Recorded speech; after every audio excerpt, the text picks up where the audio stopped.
Welcome to The Ones to Know. I'm Kelly, and today I'm here with Kay. Thanks for joining me, Kay. Thank you. Yes, well, let's talk about real estate. 2025 has been an interesting year, and I know you have done real estate for a long time. So tell us a little bit about how you got started. I was interested in becoming a realtor because my mother was and my father was. Really? Mhm. You're a real estate kiddo? I'm a real estate kiddo. I love And it. my job, because I was reared in Corpus Christi, and not everyone has air conditioning back then. And my job before the open houses was to go to my mother's listing and open the windows. Oh, really? Mhm. Oh, how funny. And Okay, how old were you? probably 15 to 18. Oh, okay. And so then that was fun. You would look forward to, would they pay you like for doing Well, open not. house? No. This was just a part of being a real estate kid. Okay. So you opened the windows. Did you get to hang out and watch the people come? No. So you didn't see her in action during those times. You just had to do the prep work. Okay. Mhm. One of my mother's listings was Farrah Fawcett's parents' house. Really? Your Fawcettts weren't there, Oh, but at any rate, yeah. Nice. but that was Corpus back then. Okay. And so what was the price point of properties back when you would open the windows with no air conditioning? Oh, Kelly, it was very, very low. Yeah. And we're talking 25 to 50,000. Oh, why didn't we buy them all? Isn't that 'Cause- amazing? Yeah. And I was just in Port A last weekend, and so the price points are surprising. Like now, what could you get for, if somebody wants an investment, which a lot of people do have here in Austin, I've noticed. So if you want a second home there, what's the average that you're going to pay? 1.5 Oh, or less, or more rather. that is amazing. But $25,000 to 1.5. oh, in Corpus Christi, yes. If Wow. you want on the canals, on the island, Yeah. as they say, or at our new office in Port Aransas, Yeah. yes. Which of course you do. I mean, that's do. why you get a second home there, right? You Right. want to see the water. So Want to see the water. I am just so surprised. No more $25,000 beach shacks. They're gone. Which it was funny because when I was there, they were telling me stories about how the city was, it's been around for so long and the growth and change, but I guess Hurricane Harvey just wiped out the old shacks that you're mentioning. And so that's why everything looks new and fresh. And that happens every, several years when there's a big storm. It just keeps the real estate looking new. I thought, oh I my know. It's an unfortunate transformation, but it worked. I Mhm. thought, wow, I don't know whether to say like that's amazing or that's so sad, but um it's pretty incredible just the community down there. And um I went shopping at Indigo, that clothing store that everyone said you have to go to, and they had some really cute finds, but you would just tell the people that have worked there for so many years, grew up there, and how do they feel about the change? I'm sure they're delighted. Just as delighted as we are with here in Austin with all the new traffic. I don't know about the traffic, but people ask me, I've Yeah. lived in Austin for a long time. Yeah. And people ask me, don't you miss the old Austin? No, I don't. Really? I love the new Austin. Yeah. I love the dynamics. I love that there's more than two places to eat. Yes. Yes, the food scene, it's quite The food, the music, and the diversity of the people. yeah, It's just wonderful. it's grown so much.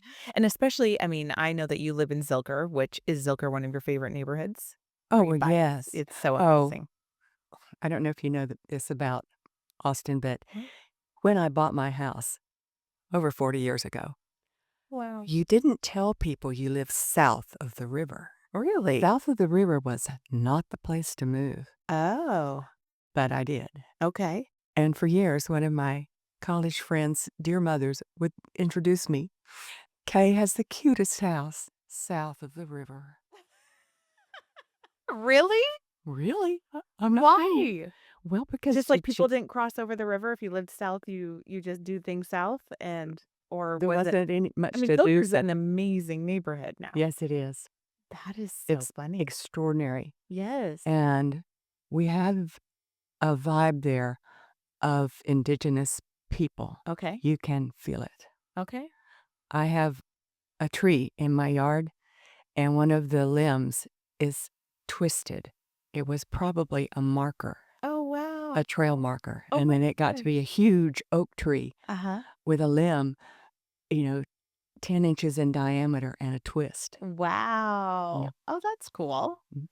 There's other parts of town where there's signal trees. Along Waller Creek, Mhm. north of Hancock Center, Mhm. about 45th, Uh-huh. where Waller Creek, it's a little wider and it makes a curve. Okay. And out through that neighborhood, there's signal trees. Oh, Mm. wow. Okay, so what made Zilker change? I mean, I know Zilker as this is where we do ACL, and this Mhm. is where, you get to have that amazing neighborhood to hike the trail. Like, it's what changed Zilker's whole It's dynamic? the same thing that changed the coastal bend. Okay.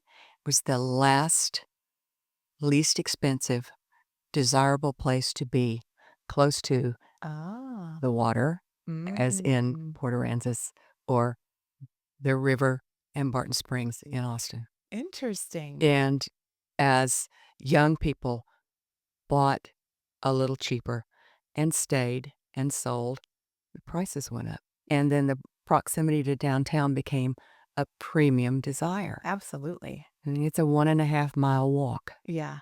That's amazing. Mhm. That is amazing. Okay, so you sell everywhere though, obviously outside of Zilker, Mm. since you couldn't tell people you even lived there. I'm kidding. 1995, before I told people I live south of the river. So what areas do you sell? Um, it's really Kyle to Georgetown. Wow, Yeah. that is a huge Because, area. well, I don't it's not that I specialize in any particular neighborhood, but I do my business is with people that I've done business with for years Yeah.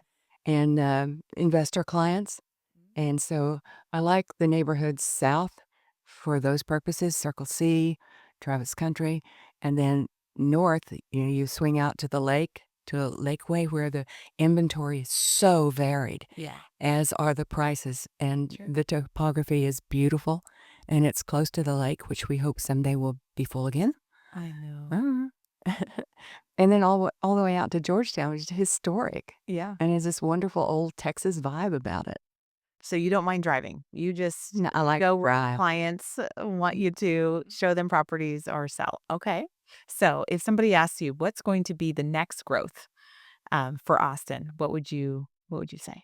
What neighborhood will be the next I think big thing? region is east Region East. because Okay. the land is less expensive Okay. and not as gobbled up Yeah. as it is southwest and northwest. Yeah. And they may have a better water situation Oh, really? than the neighborhoods in the arc from Dripping Springs Hmm. to Georgetown and a little north. Hmm. Water is going to be an issue.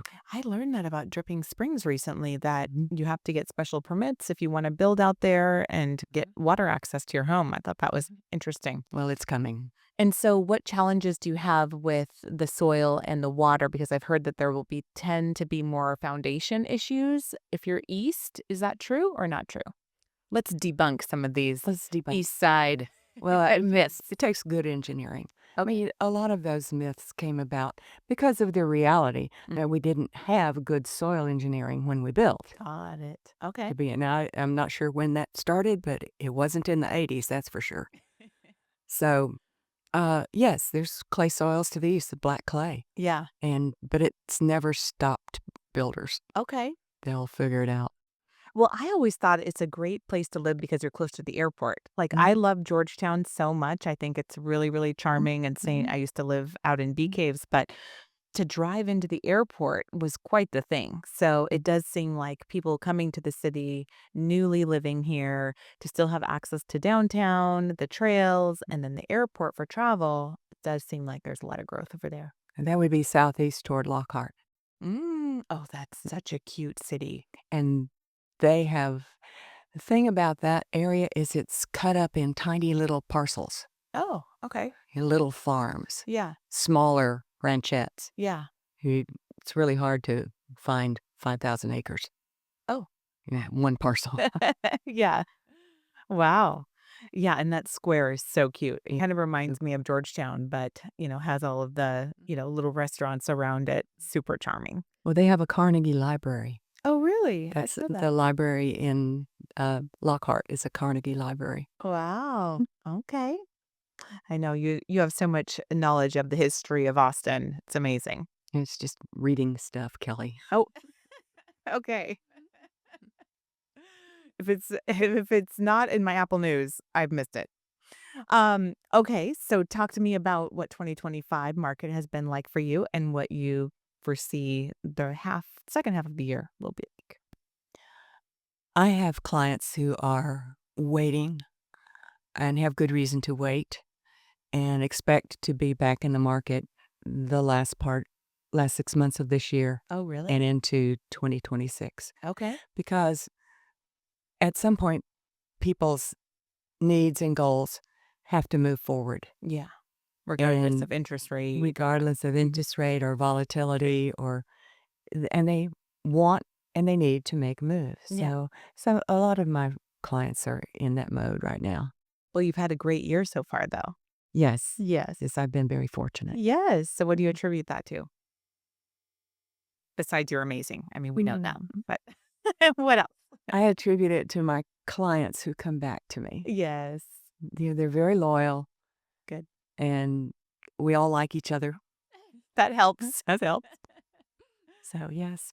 Okay, so if you have one thing to tell new agents or just even longtime agents in this market are just really struggling to get deals to come together, what's some advice that you'd give them to, hang in with all the different market cycles you've seen in your career?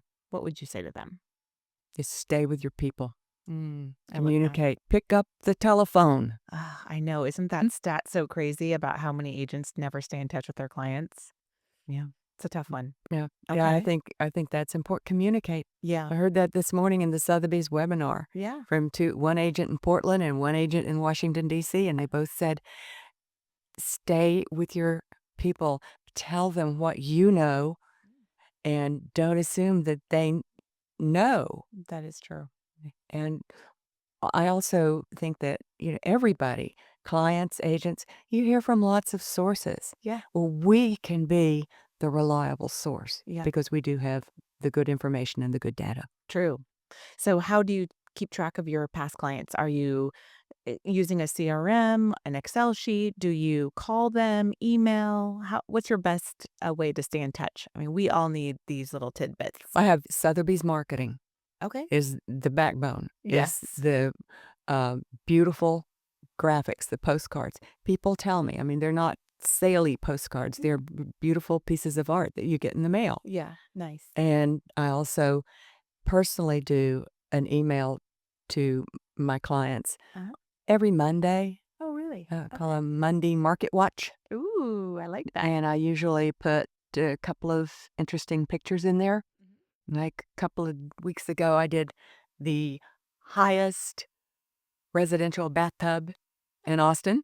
I have the picture, 54th story at the, Oh, yes.